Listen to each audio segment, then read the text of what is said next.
गुंदनी रियासत हरियाणा के कस्बा गोबंदपुरा के अछूत रंबू के यहाँ पैदा हुई। उसी तरह जैसे गरीबों के बच्चे खामोशी से पैदा हो जाते हैं।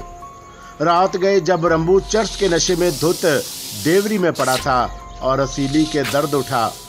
घर में और कोई नहीं था और शदीद तकलीफ के आलम में उसने रंबू को झंझोड़ कर उठाने की कोशिश की, लेकिन रंबू तो उस वक्त अंदर सभा में बैठा दम लगा रहा था।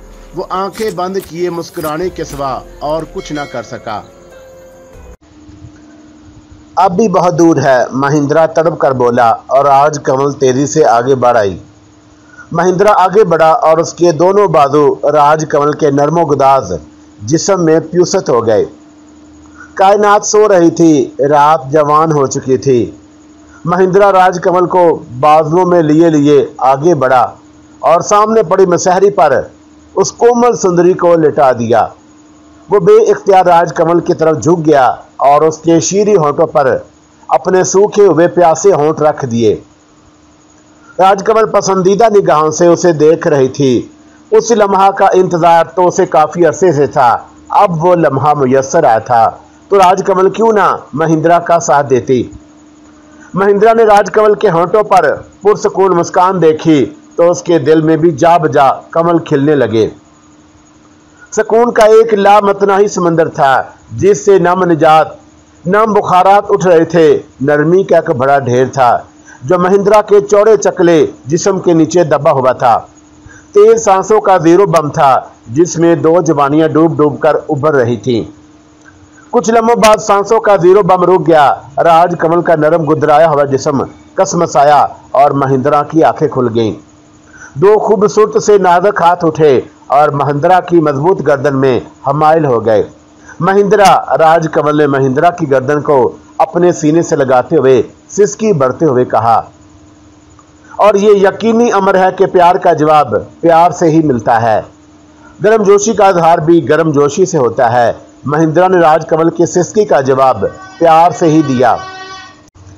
फिर जब हवास जागे तो राजकमल चौंकी। फिर हल्की सी मुस्कुराहट उसके चेहरे पर आ गई। उसकी आंखों में एहसास लज्जत छुपा हुआ था। महिंद्रा भी होश में आ चुका था। राजकमल का गुदाज जिस्म अब भी उसकी निगाहों के सामने था। हसीन बदन गुलाबी खतूत से मरसा। महिंद्रा झुक गया। क्या बात है महिंद्रा? राजकमल अपना बेतरतीब लिबास संभालते हुए बोली, कुछ नहीं द्रुपा, मुझसे छुपाओ नहीं महिंद्रा। नहीं द्रुपा, तुझसे भला मैं कोई बात किस तरह छुपा सकता हूँ? फिर बताओ क्या बात है? राजकमल महिंद्रा का सर अपने सर पर टिकाते हुए बोली, तुम मुझसे इस कदर प्रेम करती हो, इतना चाहती हो मुझे? द्रुपा, हाँ महिंद्रा, मैं तुम्हें इसी कदर चाहती हूँ। महिंद्रा, मैं तुम्हारे लिए अपना जीवन दान कर सकती हूँ।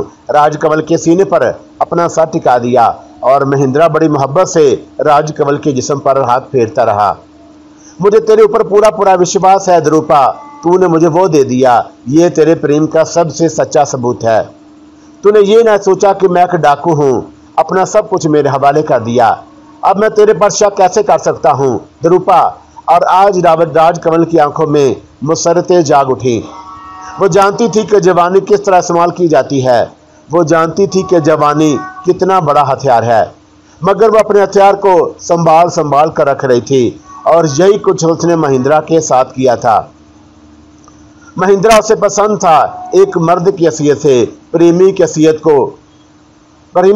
को महीने के तो वो कायल रही और वो अपने किए दूसरों को सिर्फ किसके लिए तड़पना उससे लुगत से खारिज था और वह अपनी जवानी सिर्फ पसंदीदा मर्द को देने की कायल थी, सस्ते दामों लुटाने की कायल ना थी।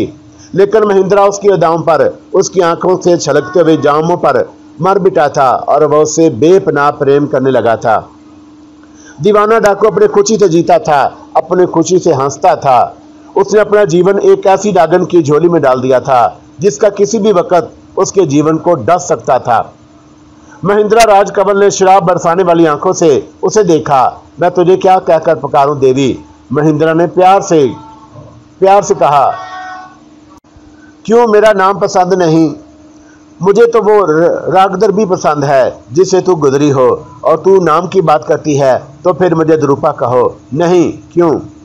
ये नाम इस समय मेरे कानों में आया था जब तू मेरे लिए। अब क्या हो गया? राजकमल ने प्यार से पूछा। अब मैं अजनबियत के हर नक्श को मिटा देना चाहता हूँ। ओहो, तब तुम्हारा जो मन चाहे कहो। राजकमल ने उसके सीने पर मुंह रगड़ा। मैं तुम्हें कमल कह दूंगा देवी, कमल जो मेरे मन के सागर में उठा है, महिंद्रा ने प्यार भरे अंदाज में कहा। और राजकमल के मैन दिलों पर मैनी खेद मुस्कुराहट फैल गई। सिर्फ कमल? हाँ, और तुम मुझे राजकमल कहो महिंद्रा। ओहो, कितना प्यारा नाम है। हाँ, मेरी राजकमल। महिंद्रा ने उसे होश में भींच लिया। महिंद्रा राजकमल उठकर बोली, क्यों, क्या हुआ राज? चलो बाहर चलें। मेरे मुंह की बात छीन ली तूने राज। चलो बाहर, चांद निकला हुआ है। चांदनी में झरने का सफेद पानी कितना भला लगता है, तुम देख चुकी हो। हाँ, मगर अकेले अकेले। वो ना से बोली, क्या मतलब? उस वक्त ना चांदनी इतनी सुंदर थी ना झरना। क्यों? क्योंकि उस समय तुम नहीं मिले थे। ओहो राज, मेरी राज, और उस वक्त मेरे मन के कमल भी नहीं खिले होंगे। भगवान की सौगंध, माता पिता की बेरुखी ने मेरे मन पर जितने दाग लगाए थे सब साफ हो गए। तेरे प्रेम ने मन के सारे दाग धो दिए राजकमल। सच, बिल्कुल सच, महिंद्रा बोला। और वो दोनों ऊपर आ गए। दर हकीकत चांदनी का असर उन पर मचल रही थी। चारों तरफ रोशनी और सायों का खेल हो रहा था। सफेद झरना मुतरन्नम आवाज में गुनगुनाता हुआ गहराइयों का सफर कर रहा था। बड़ा ही सुंदर माहौल था, और उस माहौल में राजकमल के कुर्ब ने महिंद्रा के दिल में मोहब्बत की हजारों कंदीलें रोशन कर दी थी। वो बेहद मसरूर नजर आ रहा था। झरने के पास पहुंचकर दोनों एक पत्थर पर बैठ गए। राजकमल ने महिंद्रा का सर अपने घुटने पर रख दिया था और उसके बालों में उंगलियों से कंघी करने लगी। तुमने कहा था कि तुम्हारे मन से सारे दाग धुल गए हैं। हाँ राज, मैंने झूठ नहीं बोला। इसका मतलब है कि अब तुम्हें अपने माता पिता से कोई शिकायत नहीं। क्या मतलब? महिंद्रा चौंक पड़ा। वैसे ही पूछ रही हूँ, मेरा कोई खास मतलब नहीं। इस तज़किरे को अब ना करो राज, मेरा मन दुखता है। तज़किरा तो जरूरी है महिंद्रा, क्योंकि इस नाटक को आखिर तक तो पहुंचाना ही है। मैं नहीं समझा देवी। तुमने अब क्या सोचा है महिंद्रा? अब तुम मिल गई हो राज, अब मुझे आज़ाद कर दो। मैं अब कुछ ना सोचूंगा। मेरे लिए मेरी सोचने वाली मौजूद है, महिंद्रा ने प्यार से कहा। इतना प्रेम करने लगे हो मुझसे? हाँ, इससे भी ज्यादा। नहीं महिंद्रा, संसार में इतना प्रेम किसी से मत करो कि बाद में पछताना पड़े। राजकमल ने ये अल्फाज शायद पूरे खलूस से अदा किए थे। तुमसे भी राज? हाँ, मुझसे भी। भगवान की सौगंध, तुमसे प्रेम करके मैं कभी नहीं पछताऊंगा, महिंद्रा ने कहा। और राजकमल के होंठों पर अजीब सी मुस्कुराहट फैल गई। पगले, तू बेहद सुंदर है, बड़ा भोला है, बड़ा ही मनमोना है, मगर अब मैं वो दिल ही खो चुकी हूँ जो प्रेम करता था। राजकमल अब बदल नहीं सकती। वो किसी तरह अपने मन को नहीं बदल सकती, और वो किसी एक मनुष्य पर भरोसा करके अपना जीवन उसके हवाले नहीं कर सकती। और अब वो समय भी नहीं है कि अब तो समय बदल चुका है। रात गए तक वो चांदनी में बैठे प्यार मोहब्बत की बातें करते रहे। फिर राजकमल ने तवील अंगड़ाई ली। महिंद्रा, उसने आवाज दी। राजकमल, नींद आ रही है, चलें? हाँ, राजकमल ने कहा, और महिंद्रा अपनी जगह से उठ गया। और फिर वो दोनों घरों में वापस आ गए। अब तक अल्फाज की गुंजाइश नहीं थी, इसलिए रात दोनों ने एक ही जगह गुजार दी। मसरतों में डूबी हुई रात, जवानी की रंगीनियों से तहरीर। दूसरी सुबह महिंद्रा जरूरियात से फारग होने चला गया, और राजकमल ने मजंडा को आवाज दी। दूसरे लम्बे मजंडा हाजिर था। क्या समाचार है मचंडा? राजकमल ने नींवा आंखों से अपने गुलाम को देखते हुए पूछा। बड़े ही गर्म है देवी। अच्छा, और तू अब तक कहाँ मर रहा था? कहीं नहीं देवी, तुम्हारे करीब ही मौजूद था, इसी कमरे में। राजकमल दांत पीस कर बोली। हाँ, मजंडा मुस्कुराया, और राजकमल उसे घूरती रही। आखिर है ना शैतान की नस्ल से, क्या खबरें हैं? बिल आखिर उसने कहा। बेचारे करनाम सिंह की जान पर बन गई है, उसकी जनता उसके खिलाफ हो गई। एक आदमी आंसू चंद गोपी है, उसने करनाम सिंह से कहा है कि महिंद्रा को जानबूझकर गिरफ्तार नहीं किया जा रहा। चुनाचा उसने जनता की एक फौज बनाई है जो आज महिंद्रा को गिरफ्तार करने के लिए इन पहाड़ों की तरफ चल पड़ेगी। ओहो, राजकमल मुस्कुराई। हाँ देवी, एक और शर्त भी लगी है। कैसी शर्त? अगर महिंद्रा गिरफ्तार हो गया तो करनाम सिंह को गद्दी छोड़ना पड़ेगी, और गिरफ्तार ना हो सका तो फिर करनाम सिंह गोपी की किस्मत का मालिक होगा। मारा गया ये गोपी? हाँ देवी। और कोई खबर मजंडा? बस देवी, यही खबर थी। ठीक है, भाग जा, राजकमल बोली। उसने महिंद्रा के कदमों की आवाजें सुन ली थी, और थोड़ी देर के बाद महिंद्रा भोजन का थार संभाले अंदर आ गया। उसके होंठों पर मुस्कुराहट थी। राजकमल भी मुस्कुरा दी। अब ये काम तो मत किया करो महेंद्रा, अब तो ये काम मुझे करने चाहिए। न अभी नहीं मेरी राज, क्यों? वबाह हो जाने दो। ओहो, तुम मुझसे वबाह करोगे? अवश्य राज, संसार में मेरे जीवन का अब और क्या विचार है? मेरे मन में कुछ और है महेंद्रा। क्या राज? महेंद्र ने भोजन करते करते रुककर पूछा। भोजन करो महेंद्रा, हम बाद में बातें कर लेंगे, राजकमल ने कहा। और महेंद्रा ने एक ठंडी सांस लेकर दोबारा नाश्ता शुरू कर दिया। दोनों ने खामोशी से नाश्ता खत्म किया और फिर महेंद्रा तवील खामोशी से उकता कर बोला, तुम्हारे मन में क्या है देवी? भगवान के लिए मुझे बता दो, मेरा मन बैठा जा रहा है। हाँ महेंद्रा, मैं तुम्हें मन की बात जरूर बताऊंगी। और इतनी जल्दी मेरी कमल? जल्दी? मैं तुमसे प्रेम करती हूँ महेंद्रा, और इस बात को मानते हो? हाँ राज, अब भी ना मानूंगा। प्रेम का अपने प्रेमी को कुछ देती है, उसके जीवन पर कब्जा जमाती है, तो मैं भी तुम्हें कुछ देना चाहती हूँ। महेंद्रा, तुम्हारा जीवन दान नहीं करना चाहती। मेरा जीवन तो अब तेरे चरणों से बाद हो सकता है देवी। नहीं महेंद्रा, ये तुम्हारी भूल है। क्यों? महेंद्रा सन्नाटे में आ गया। तुम बड़े मोले हो महेंद्रा, प्रेम सागर में ऐसे डूबे कि आंखें बंद कर ली। तुमने कभी मेरे बारे में संजीदगी से सोचा? तेरे बारे में राज? हाँ, क्या सोचता? तू मेरे मन में ऐसी बस गई कि उसके बाद कुछ सोच ही ना सका। अब तो आंखें, दिलो दिमाग सब कुछ तुझे देखता रहा, और मेरा संसार तो तुझे में समा गया है। यही तुम्हारी भूल है महेंद्रा। पर क्यों? मुझे बताओ तो सही, आखिर क्यों? मैंने तुम्हें भूल भी नहीं रखा महेंद्रा, मैंने तुम्हें भरोसा भी नहीं रखा। कैसी भूल? तुमने मेरा नाम पूछा था। हाँ, क्या नाम बताया था मैंने? दरूपा। और तूने क्या कहा था उस पर? मुझे याद नहीं कमल, भगवान के लिए साफ साफ कहो। अब मुझ में कुछ बर्दाश्त करने की हिम्मत नहीं है। राज, क्या कहना चाहती हो? साफ साफ कहो।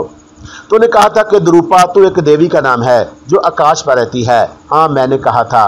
आकाशवासी संसार के झगड़ों से दूर जरूर होते हैं, लेकिन वो संसार जाल में ऐसे फंसते हैं कि खुद उनके लिए मुश्किल हो जाता है। सुन महेंद्रा, मैं दरूपा ही हूँ। धरती पर किसी काम से आई थी, या धरती पर रहूं, लेकिन धरती हंगामों की पोट है और उसने मुझे भींच लिया है। देवी, दरूपा, देवी। महेंद्रा का मुंह हैरत से खुल गया। हाँ महेंद्रा, मैं दरूपा ही हूँ, और आकाशदानियां धरती के मिनश में बवा नहीं हो सकती। इसलिए तुम इन कहानियों पर ना जाओ। जो कुछ मैं कह रही हूँ उसे सुनो। हम आकाश के रहने वाले भी दिल रखते हैं, हमें भी प्रेम हो सकता है। तो ऐसी बहुत सी कहानियां तुमने भी सुनी होंगी। आकाश से आने वाले इससे पहले भी प्रेम जाल में फंस गए थे। बहरहाल मैं भी तुमसे प्रेम करने लगी हूँ। वबा, अब तुम अपने मन से वबा का ख्याल निकाल दो। पर देवी, तेरे बिना मैं कैसे जी सकूंगा? महेंद्रा ने परेशान होते हुए कहा। जियोगे, चिंता न करो। नहीं देवी नहीं, महेंद्रा उससे लिपट गया।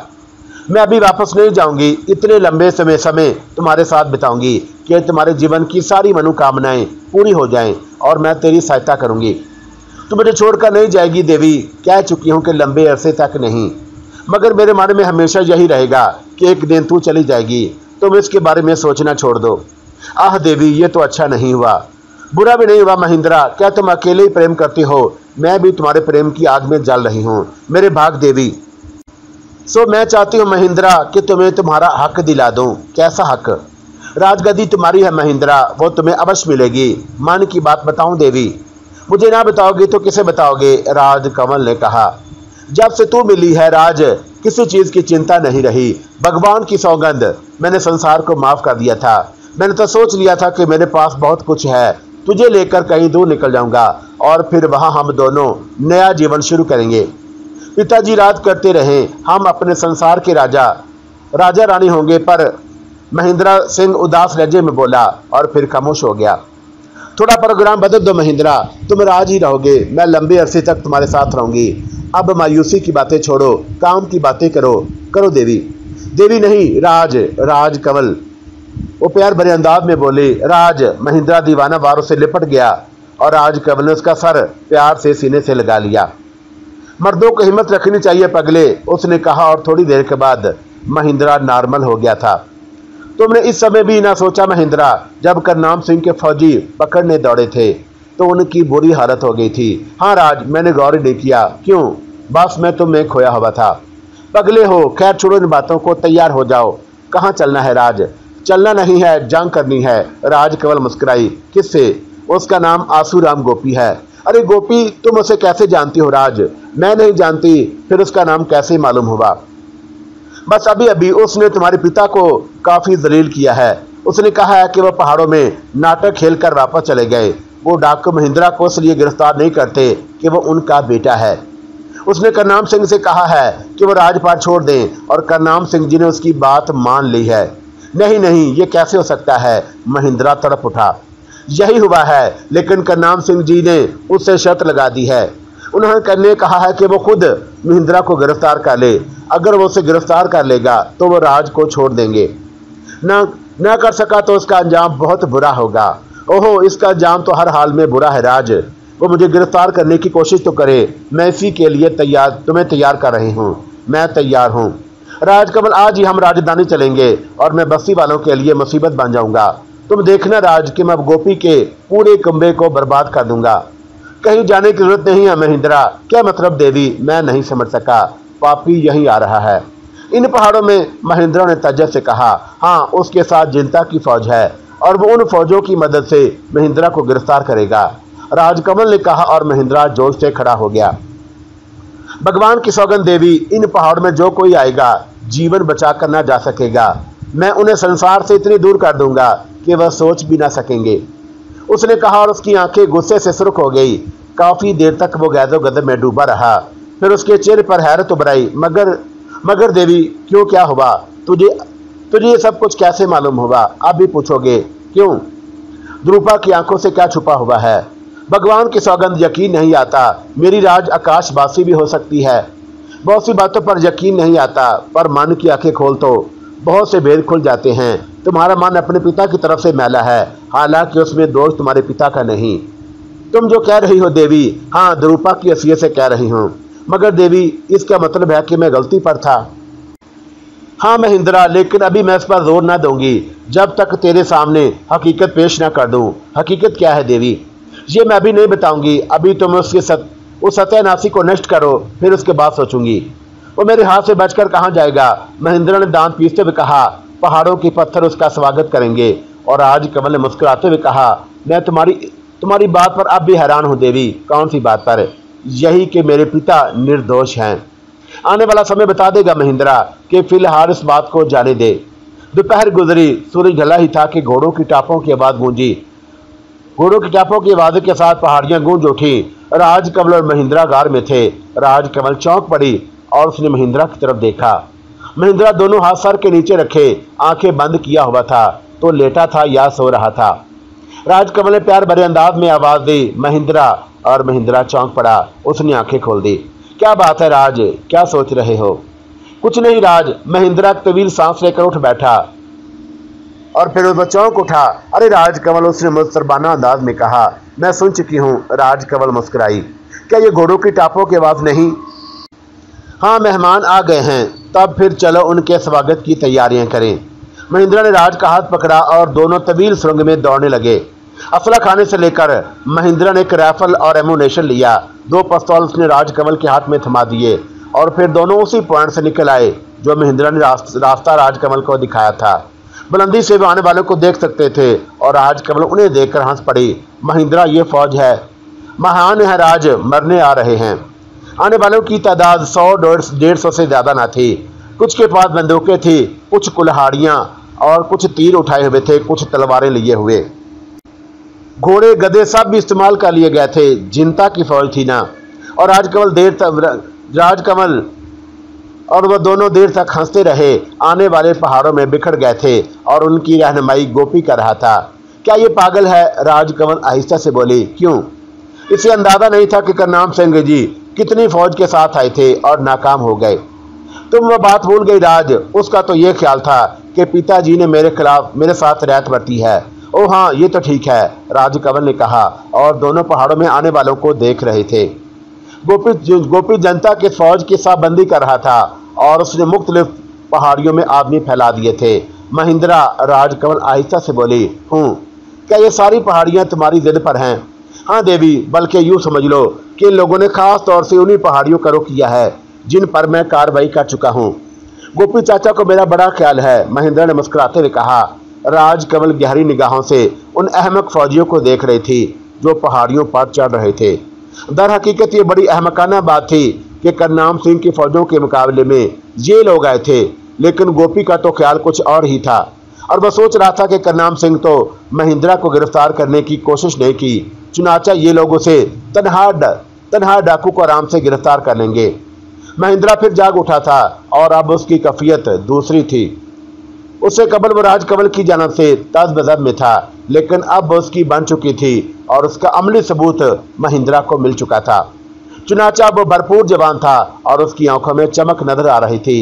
तब अचानक ही आंसू राम की आवाज गूंजी, कुमार महिंद्रा, क्या तुम इन पहाड़ों में मौजूद हो? सुनो, मैं आंसू राम गोपी तुमसे मुखातब हूँ। खुद को मेरे हवाले कर दो। मैं तुम्हारे साथ अन्याय नहीं करूंगा। अगर तुमने खुद को गिरफ्तार ना कराया तो तुम्हारी लाश यहाँ से जाएगी। बहुत खूब, राजकमल हंस पड़ी। क्यों? महिंद्रा ने मुस्कुराते हुए उसे देखा। काफी ज़हीन आदमी मालूम होता है। हाँ देखो ना, वो तुमसे पूछ रहा है कि तुम पहाड़ों में मौजूद हो या नहीं। अब तुम उसे क्यों बताने लगे कि तुम यहाँ मौजूद हो? मेरा ख्याल है कि अगर तुम पहाड़ों में पोशीदा हो जाओ तो वो सारी उम्र तुम्हें तलाश नहीं कर सकेगा। लेकिन राज, वो मेरा चाचा है। क्या मतलब? बचपन में वो मुझसे बड़ा प्रेम करता था। उसने मुझे गोद में खिलाया है। ये दूसरी बात है कि फिर पिताजी से उसका इख्तिलाफ हुआ और वो पिताजी का मुखालिफ बन गया, तो फिर इससे क्या फ़र्क पड़ता है? मैं अपने चाचा को निराश नहीं करूंगा। महिंद्रा ने हमदर्दी से कहा। क्या शरारत है महिंद्रा, मैं उसे उसकी बात का जवाब जरूर दूंगा। ओहो, राजकमल ने गहरी सांस ली। ठीक नहीं रहेगा, ठीक रहेगा। वो भी हंस पड़ी और महिंद्रा अपनी जगह से खड़ा हो गया और उसने खुद को नुमाया नहीं किया था। फिर वह दोनों हाथ मुंह पर रखकर जोर से चीखा था, मैं इन पहाड़ियों में मौजूद हूँ गोपी चाचा। और ये आवाज़ चौंका बुलंदी से उभरी थी, इसलिए काफ़ी दूर दूर तक सुनी गई और इसका रद्द अमल भी दिलचस्प हुआ। पहाड़ियों पर चढ़ने वाले एकदम पोजीशन लेकर नीचे गिर पड़े थे। बस यूं लगा था जैसे चारों तरफ से फायर हुए हों और उन्होंने अपना बचाव किया था। वाह, बड़ी तरबियत याफ्ता फौज है, राजकमल ने कहा और महिंद्रा ने कहका लगाया और फिर वो रुक कर गोपी की बात सुनने लगा। खुद को हमारे हवाले कर दो महिंद्रा, तुम्हें चारों तरफ से घेर लिया गया है। तुम यहाँ से भाग नहीं सकोगे। अगर भागने की कोशिश की तो गोली मार दी जाएगी। तुम मुझे गोली मारोगे चाचा? हाँ, क्योंकि तुम डाकू बन चुके हो। क्षमा कर दो चाचा, महिंद्रा ने रोक देने वाले अंदाज में कहा। खुद को गिरफ्तारी के लिए पेश कर दो। पर तुम मेरे साथ क्या सलूक करोगे? ये तुम्हारे गिरफ्तार होने के बाद सोचा जाएगा, आंसू राम ने कहा। नहीं नहीं, जब तक तुम मुझे बताओगी नहीं, मैं तुम्हारे सामने नहीं आऊंगा। महिंद्रा ने बच्चों की तरह ठनकते हुए कहा। राजकमल प्यार भरी निगाहों से महिंद्रा को देख रही थी। उस वक्त महिंद्रा का सुर्ख सफेद चेहरा खुशी से तमतमा रहा था। उसकी आंखों में किसी खलंडरे बच्चे की सी कैफियत थी और वो राजकमल को उसका ये रूप बेहद प्यार लग रहा था। लेकिन उसके बावजूद वो महिंद्रा को जीवन भर का साथी नहीं बना सकती थी। अब उसने ज़हन से ये बात निकाल ही दी थी कि अब वो किसी एक इंसान पर भरोसा नहीं कर सकती। महिंद्रा, गोपी ने फिर उसे आवाज़ दी। क्या तुम मेरी आवाज़ में मेरी सिमत जाना चाहते हो चाचा? महिंद्रा ने कहा और गोपी की आवाज़ बंद हो गई। वो यकीनन यही सोच रहा था और महिंद्रा की उस गिरफ्त से बुखला गया था। ना कि सीध में चले आओ चाचा, मगर ठहरो, तुम इन लोगों को कहाँ पकड़ लाए हो? इनके बाल बच्चों को क्यों यतीम कर रहे हो? और इनमें से किसी का भी बाल बिका हुआ तो मैं तुम्हें कुत्ते की मौत मारूंगा। महिंद्रा गोपी चीखा। तो क्या मैं भौंकता हुआ मरूंगा? महिंद्रा ने कहा और राजकमल हंस पड़ी। बस भी करो महिंद्रा, अब खेल खत्म करो। मैं खेल खत्म कर रहा हूँ चाचा। चाची के विधवा होने का मुझे बड़ा दुख रहेगा। जय राम जी की, महिंद्रा ने कहा और फिर उसने एक पॉइंट की शस्त्र ले ली और पहले उसने उसी पॉइंट को निशाना बनाया था जिससे आंसू राम ऊपर आ रहा था। महिंद्रा की राइफल से एक फायर हुआ और अचानक पहाड़ों में गड़गड़ाहट गूंजने लगी। आंसू राम बुरी तरह उछल पड़ा था। पहले तो उसने उस दरार की सीमा जानने की कोशिश की थी, लेकिन फिर उससे ऊपर से लड़कते पत्थरों को देखकर उसकी हलक से दहशत की चीख निकल गई। उसने पलटकर पीछे देखा। नीचे काफी गहराइयां थी। वो पलटकर भाग भी नहीं सकते थे और ऊपर से पत्थर जबरदस्त गड़गड़ाहटों के साथ नीचे आ रहे थे। बहादुर फौजें खौफ से चीखने लगी। कुछ लोगों ने भागने की कोशिश की और उनके पांव फिसल गए। वह गहराइयों में जाने लगे। पत्थर अब उन तक पहुंच गए थे और फिर वह उनका शिकार होने लगे। पहाड़ में बेशुमार चीखें गूंजने लगी। तब महिंद्रा ने दूसरे पॉइंट का निशाना लिया और उसके बाद वही खेल बड़ी खौफनाक पोजीशन हो गई थी। अब चारों तरफ से पत्थर लड़क रहे थे और लोग पलट पलट कर भाग रहे थे। अब चारों तरफ से राजकमल ने आसूराम के सर पर एक बड़ा पत्थर लगते हुए देखा था और उसका सर कंधों से गायब हो गया था। सिर्फ वही खुश नसीब जिंदा बचे थे जो किसी बुलंदी पर नहीं चढ़े थे। चुनाचा 10-12 आदमी ही जान बचाकर भाग सके। बहादुर फौजें बड़ी बहादुरी से वापस पलटी थी। महिंद्रा ने राइफल रख दी और हाथ झाड़ने लगा। राजकमल मुस्कुरा रही थी। भाग गए ससुरे, उसने गर्दन टेढ़ी करके कहा। इतने लोगों को जिंदा बचना ही था महिंद्रा। ओहो, ताकि वह पिताजी को इत्तला दे दें। हाँ, ये जरूरी था। मैं बहुत खुश हूँ देवी। अगर पिताजी के साथ आने वाले मुझे ये शुरू करना पड़ता तो भगवान की सौगंध मुझे खुशी ना होती बल्कि रंज होता। आंसू चाचा को मारना तो मेरा फर्ज था, पापी मेरे पिता से मुकाबला करने के लिए, महिंद्रा ने कहा और राजकमल के होंठों पर मुस्कुराहट फैल गई। और तुम अभी यही कहोगे महिंद्रा कि तुम्हें अपने पिता से प्रेम है? प्रेम नहीं, और वह दूसरी बात है देवी। महिंद्रा संजीदा होकर कुछ सोचने लगा। पूरी बस्ती में कहराम मचा हुआ था। बेशुमार घरों से रोने की आवाजें बुलंद हो रही थी। हर घर में आसूराम को गालियां दी जा रही थी। खुद तो मरा था लेकिन अपने साथ बहुतों को साथ ले मरा था। फिर मरने वालों के साथ दूसरे लोग भी जमा हुए और एक वफद की सूरत में करनाम सिंह की तरफ चल पड़े। करनाम सिंह ने उन्हें अपने बच्चे अपने निजी दरबार में तलब कर लिया और उसके शिरारे नाच रहे थे। दुहाई है सरकार, दुहाई है, माई बाप हम बर्बाद हो गए। माई बाप किसने बर्बाद किया तुम्हें? करनाम सिंह धाड़ा। महिंद्रा, महिंद्रा बको मत। आसूराम का नाम क्यों नहीं लेते? उसने कहा था कि गिरफ्तार करके लाएगा और मुझे गद्दी छोड़ना पड़ेगी। वो जो मारा आसूराम के साथी थे, मुझे उनसे कोई हमदर्दी नहीं। मगर सरकार, एक और टोला बनाओ, एक और फौज बनाओ जो महिंद्रा को गिरफ्तार करे। सुनो, मेरी तरफ से मनादी है कि जो कोई महिंद्रा को गिरफ्तार करके लाएगा राज गद्दी उसे दे दूंगा।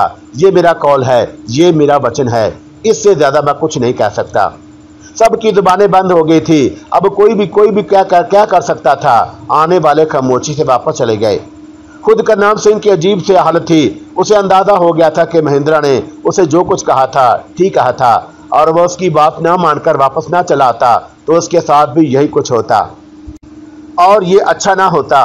लेकिन उसे मरने वालों से हमदर्दी थी। बहरहाल वो गोपी के बहकावे में आ गए थे और यह ऐलान किया था कि वो भी सच्चाई पर मबनी था और उसके सिवा और कुछ नहीं था।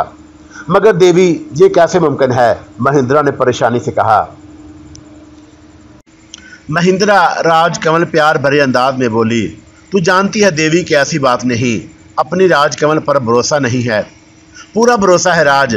भगवान के लिए ऐसी बात ना कहो। महिंद्रा ने उसके आवाज में कहा और फिर आहिस्ता से बोला। ठीक है, जैसे तुम कहोगी वैसे ही करूँगा। अब ये तो बता दो कि तुम क्या चाहती हो। बता दो महिंद्रा सिंह, तुम्हारी कृपा होगी देवी। महिंद्रा ने खुशामदाना अंदाज में कहा। मैं तुम्हें राजा देखना चाहती हूँ। राजकमल प्यार भरे अंदाज में बोली। मुझे? महिंद्रा ने फीके अंदाज में हंसते हुए कहा। हाँ, राजकमल के लहजे में बेहद मजबूती थी। महिंद्रा की गर्दन अकड़ी हुई थी। मैं तुम्हें राजा देखना चाहती हूँ और तुम राजा बन जाओगे। अब इसकी गुंजाइश कहाँ है राज? तुम्हारी राजकमल जो कहती है वही होता है महिंद्रा, और उसकी तुम आवाज ना दो। जब तुम्हें उनकी जरूरत होगी वो तुम्हारे काम आएंगे। तुम इस बात को फरामोश ना करो कि तुम्हारे और तुम्हारे पिता के दरमियान फूट पड़वाने वाली एक और शख्सियत है। फूट पड़वाने वाली? महिंद्रा सिंह ने चौंक कर उसे देखा। हाँ महिंद्रा, मैं अभी उस बारे में कोई बात नहीं करूंगी। तो फिर अब मेरे लिए क्या आ गया है? बस तैयारी करो, हम महाराज करनाम सिंह के पास चल रहे हैं। राजकमल ने कहा और महिंद्रा खुशी से उठ गया और थोड़ी देर के बाद वो पहाड़ों दर्रों में दौड़ रहे थे। एक पर राजकमल सवार थी और दूसरे पर कुमार महिंद्रा। ऐन उसी वक्त करनाम सिंह की राजधानी में ढंडोरे पीटने वाले ढंडोरे पीट रहे थे। महाराज करनाम सिंह का ऐलान कर रहे थे कि जो कोई डाकू महिंद्रा सिंह को गिरफ्तार करके महाराज के हवाले करेगा राज गद्दी उसे दे दी जाएगी। महाराज करनाम सिंह उसी लम्हे उसे राजा बना देंगे। राजकुमार महिंद्रा अपनी राजधानी में दाखिल हुआ तो यूं तो पूरी राजधानी राजकुमार महिंद्रा के घोड़े के कदमों की पहुंच से दूर नहीं थी, लेकिन इस वक्त ना जाने क्यों उसे यहाँ आते हुए अजीब सा लगा था। हालात यकदम बदल गए थे। वो नहीं जानता था कि उसकी ममलकत में उसके साथ क्या सलूक होगा, लेकिन अब ये सब कुछ सोचना बेकार था। उसने अपनी जिंदगी के बकिया सांस राजकमल की मानत समझ लिए थे और वह उसके साथ जो कुछ भी करे। हालांकि यहाँ आकर उसे अपनी आज़ादी, अपनी जिंदगी को पेश आने वाले खतरे का पूरा एहसास था। लेकिन वह प्यार ही क्या जिसमें जीवन पर ये के चरणों में ना वार दिया जाए। अगर कुछ हो भी गया तो क्या राजकमल ये तो ना कह सकेगी कि उसके प्रीतम ने उसकी लाज नहीं रखी। दूसरी तरफ राजकमल भी ख्यालात में खोई हुई थी। उसे यहाँ आकर बहुत से काम करने थे, सारे हालात काबू में करने थे और उसके लिए उसके ज़हन में प्रोग्राम बन रहे थे कि अचानक उसके कानों में आवाज़ उभरी, राजवासियों सुनो सुनो सुनो, महाराज करनाम सिंह का वबाग सुनो। महाराज करनाम सिंह ऐलान करते हैं कि जो कोई डाकू महिंद्रा को गिरफ्तार करेगा राज गद्दी उसे सौंप दी जाएगी। जियालो कोशिश करो, अपने भाग आजमाओ। महिंद्रा और राजकमल दिलचस्पी से इन अल्फाज की तरफ मतवज्जा हो गए। दूसरी बात, इस ऐलान को सुनकर राजकमल के होंठों पर मुस्कुराहट फैल गई। वाह महिंद्रा, सुना तुमने? हाँ राज, सुन लिया। महिंद्रा की ठंडी सांस लेकर बोला, फिर क्या ख्याल है? किस बारे में राज? महाराज के इस ऐलान के बारे में मैंने सोचना छोड़ दिया है। क्या मतलब? मैंने अपना जीवन डोर तेरे हाथ में दे दी है कमल, मैंने अपना जीवन तुझे सौंप दिया है। तू फिर मुझे इसकी चिंता क्यों है? तू जाने तेरा काम। ओह महिंद्रा, तेरी राजगद्दी तुझसे कौन छीन सकता है? राजकमल पुरखरूर अंदाज में बोली और महिंद्रा के होंठों पर मुस्कुराहट फैल गई। भगवान की सौगंध राज, मैं तेरे प्रेम पर ऐसी 100 राजगद्दियां भीड़ चढ़ा सकता हूँ। मैं सिर्फ वो काम करना चाहता हूँ जिसमें तू खुश है। मेरी राज ही अब मेरा राज है। राजकमल खामोशी से आगे बढ़ती रही और ये भी खतरा था कि कोई महिंद्रा को देखकर पहचान ना ले, लेकिन उसके लिए भी उसने तरकीब कर ली और इस सिलसिले में मावन मजंडा के सिवा कौन हो सकता था। वो खामोशी से राजमहल की तरफ बढ़ते रहे। रास्ते में उन्हें कई ढूंढी पीटने वाले मिले थे और राजकमल उनकी आवाज़ों पर मुस्कुराती रही। थोड़ी देर के बाद वो राजमहल में दाखिल हो गए। राजकमल खुद भी तकरीबन पूरा महल देख चुकी थी। उन्होंने घोड़े छोड़ दिए और खुद किसी मुनासिब जगह की तलाश में चल पड़े। महल के कनीम वीरान गोशे में उन्होंने अपना ठिकाना बनाया और राजकमल और महिंद्रा एक कमरे में दाखिल हो गए। फिलहाल ये जगह हमारे लिए मुनासिब है, राजकमल ने कहा। ठीक है राज, मैं तो कुछ बोलूँगा ही नहीं। नाराज तो नहीं? नहीं मेरी राज, तुझसे नाराज होऊंगा तो मर जाऊंगा। भगवान ना करे, तुम्हारे जीवन के लिए तो मैं बहुत कुछ करने को तैयार हूँ। बस तुम देखते रहो मैं क्या करती हूँ। अब तुम यहाँ आराम करो, मैं थोड़ी देर में वापस आऊँगी। एक बात बताओ राज, पूछो राजकुमार, अगर कोई मुझे यहाँ देख ले तो उसके साथ क्या सलूक करूँ? अपने आप को उसके हवाले कर दो या अपने जीवन रक्षा करूँ? ओह महिंद्रा, मेरे प्राण तुम्हारी जीवन रक्षा अब मेरा काम है। इत्मीनान रखो। अगर कोई यहाँ आया भी तो उसके नैन जूत छीन लूंगी और वह तुम्हें ना देख सकेगा। और सुनो, तुम इतने उदास मत हो, मैं तुम्हारे होंठों पर मुस्कान देखना चाहती हूँ। और महिंद्रा मुस्कुरा दिया। राजकमल कमरे से निकल गई। अब वो महल के उस हिस्से की तरफ जा रही थी जहाँ करनाम सिंह मिल सकता था। बिल आखिर उसने करनाम सिंह